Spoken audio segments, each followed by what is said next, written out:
If you're running a service business and constantly feeling like you're chasing your next client, you're wondering where that next lead will come from, well, you're not alone. Whether you're just starting out or you've already got a solid database, this video is going to help you grow the top of your funnel because everything is downstream from lead generation. If you can't consistently generate leads, it's game over. In this video, I'm breaking down 9 powerful lead generation strategies, a mix of organic and paid methods that actually work. So you can stop guessing and start growing and finally build a system that brings in leads consistently. Hey, I'm Cam Heisman from Campaigns You Love. We help service-based businesses grow through smarter marketing without all the fluff. Most businesses I speak to are relying solely on referrals or 1 or 2 streams of leads. It's like putting all your eggs into one basket and hoping that they hatch. Hope is not a strategy. Instead, I want you to think of your lead generation like a pipeline, a mix of consistent organic traffic and scalable paid efforts. Let's jump into what actually works. All right, strategy number 1, run webinars and masterclasses. You can run a 45 or a 90-minute masterclass or live webinar. You just need to teach something valuable, show how you work, build that trust before that first call.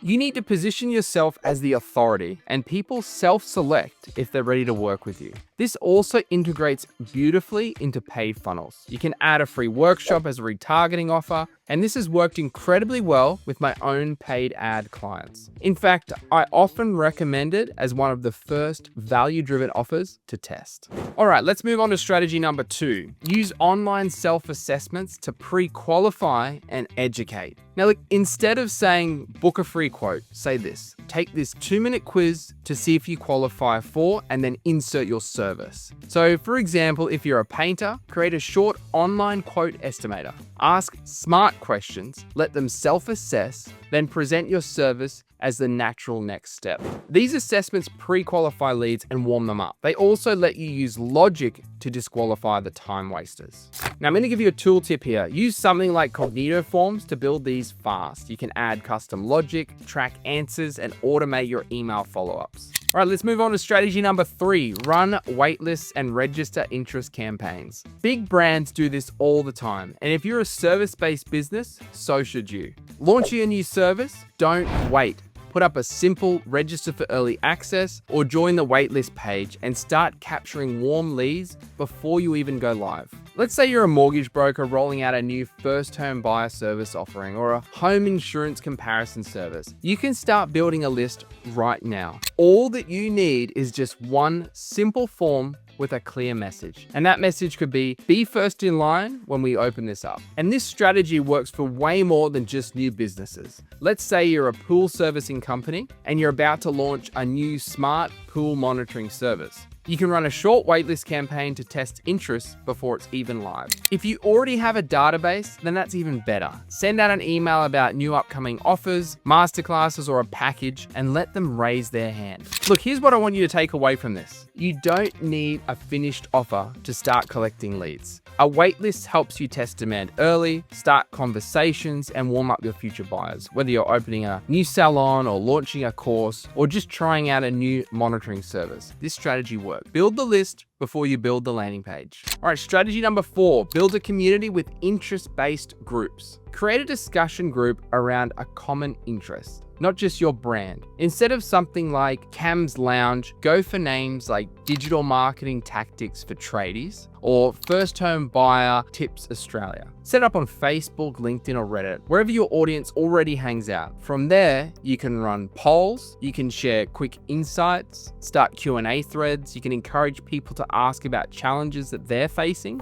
It becomes a space where your ideal client can learn, share, and engage without feeling like they're being sold to. But here's the best part. People don't just scroll past, they participate. They see others asking the same questions that they have. They start to see you as the person who just gets it, the expert who leads the conversation. You can even layer in exclusive content that's not shared publicly. Think early access to training, behind the scenes business insights, more open discussions than you'd post on Instagram or YouTube. It creates that private, trusted space where people feel safe asking questions they might not want to ask in a fully public setting. Now, this is a long game. If you're going to build a group like this, you need to commit. You need to set aside at least 20 to 30 minutes a day to post content, respond to questions, and be active in the conversation. Whether you're pushing the group to your existing list or using paid ads or growing it organically, you've got to be present. You can't outsource this. Not in the early days anyway, because people aren't joining to hear from a VA or a ghostwriter. They're joining to hear from you. You're the expert. You're the reason that they joined. And if you want that group to grow, you need to show up, answer questions, and share insights. Over time, sure, you might bring on moderators or industry leaders to help, but right now it's on you. And that's the beauty of it, because when your audience knows you're real and you're active and you care, that's when the group becomes a lead generating machine. All right, strategy number 5, warm outreach to your existing network. This one's simple. And if you need a conversion today, this might be it. Start by scrolling your phone or check your LinkedIn. Your next client could already be sitting in your contacts. Start with this. Look through your old leads or conversations. Look for anyone who said, maybe later. They're going to be your low-hanging fruit. And when you message them, keep it casual. Just keep the message short and sweet, something like this. Hey mate, I've just launched a new package for tradies scaling their business. Thought of you, want me to send you the link. It's really that simple. No spam, no pressure, just real, local, helpful conversation. And here's something to remember. People want to support local businesses. They really do, especially other business owners. So don't be shy about reaching out. Just be honest. Let them know you've got something new. If it helps them, well, great. If not, they might know someone who actually needs it. One message today could lead to a new client tomorrow or a referral that turns into 10. This is the easiest strategy to action and the most overlooked. Strategy number 6, build authority through consistent content. Organic content is trust at scale. You don't need to go viral, you just need to be consistent. That means showing up 2 or 3 times a week with content that actually helps your audience. I can hear you saying, Cam, so what do I post? Well, start with educational reels that answer common questions from your prospects. Also, you can start by creating behind the scenes content, showing your process, or just your day-to-day. You could also repurpose masterclass clips. These are gold for short form content. Another one is posting personal stories about real client wins or project outcomes.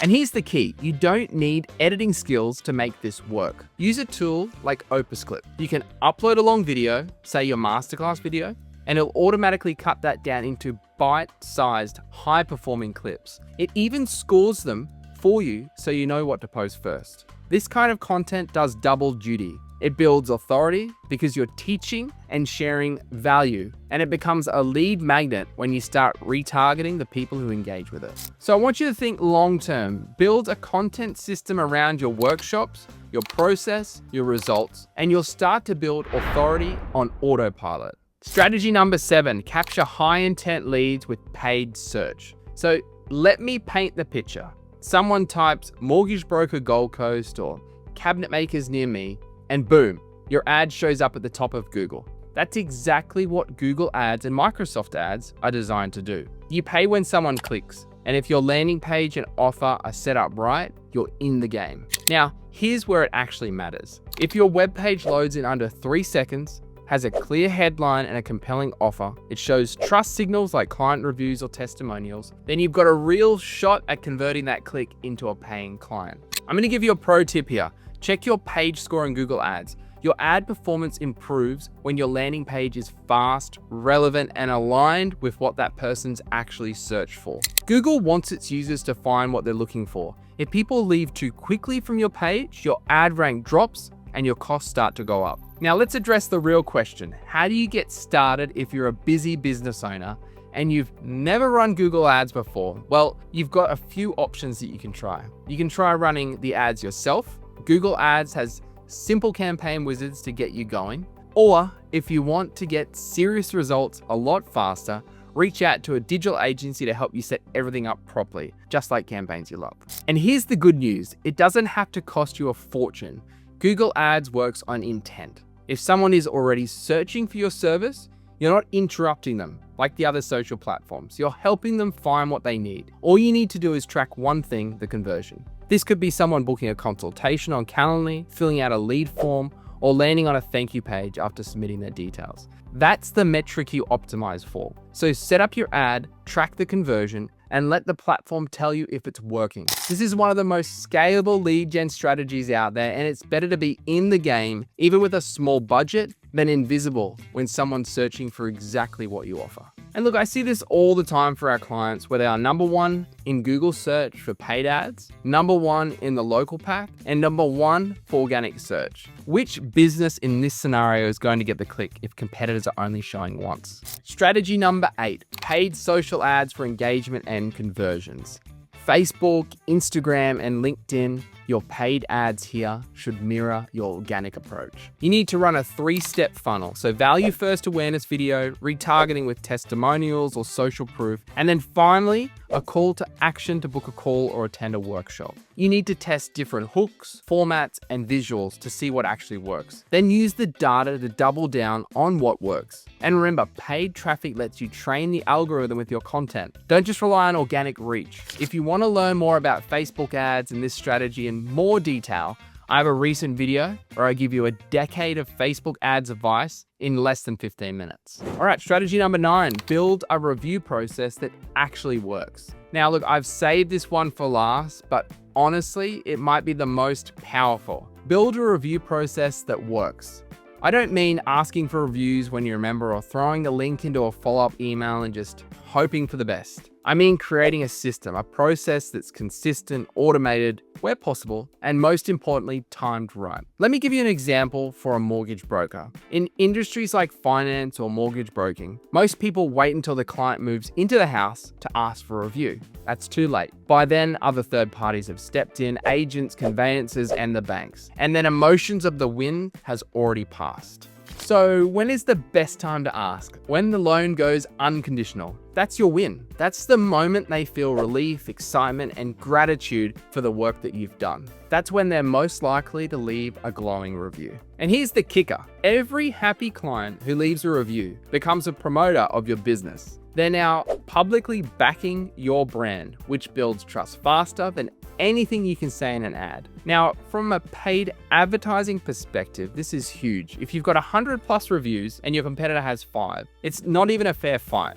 When someone's comparing side by side, you'll win that click almost every single time. Reviews are the long game. They won't make you a star overnight, but if you start now, 5 years from today, you'll be undeniable. So ask yourself this: do I have a proper system to collect reviews? Do I know the exact moment that's right for my clients? And am I actually using these reviews in my marketing? Because if not, you're leaving one of the highest leverage growth tools on the table.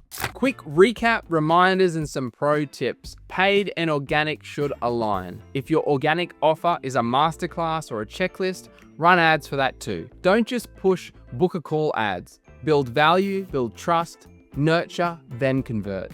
Make sure to set up your response system, and here's the kicker. If someone fills out a form, contact them fast, whether it's a call, email, automation, or automated SMS. Just keep them updated and don't leave the lead hanging. Conversion rates drastically increase when you follow up quickly, as people become disinterested and move on to look for another service provider. I always give this example to my clients where it's a Thursday night and a couple is sitting at the dinner table at 7 p.m. and they make an inquiry for a service and they hear nothing back until the next day, or even worse, several days. This couple is interested then and there, and you can send them information with automation to keep them engaged until the next steps. And look, I understand if you don't have a sales team, but there is no excuse not to use automation. Let me give you some examples. So for example, create an instant thank you message after the landing page. Include a video saying thanks and to look out for the email in your inbox. You can automate an SMS confirmation. You can then send an automated email to the new leads with a video explaining what to expect next. This is all possible with marketing automation tools. All right, so my final piece of advice, you need to know your customer acquisition cost and customer lifetime value. Do you know how much it costs to acquire a client in your industry? If not, Google it or ask ChatGPT. You need a benchmark so you can judge performance. A simple prompt could be, what is the average cost to acquire a customer for your industry. But don't panic if your leads are $50 to $100 each when you first start out. If a client stays for 3 years, that's still a win. Think about lifetime value, not just about cost per lead. Low-cost leads don't mean anything if they churn fast. Obsession with customers equals growth. The more you know what your audience wants and needs, the easier your marketing gets. You need a journey set up to keep your leads interested after they make that first inquiry, or they will never make it to becoming a customer. If you want help setting up any of these lead gen strategies, organic or paid, drop a comment or use the link in the description. We've built systems like this for dozens of service businesses, and we help you build yours too. I'm Cam Heisman from Campaigns You Love, and thanks for watching. I know how much service business owners have on their plate, so if this all feels like a lot to build on your own, don't stress. You can drop a comment if you've got questions or you want to see something specific in the next video. And if you need help, that's exactly what we do. I'll see you in the next one.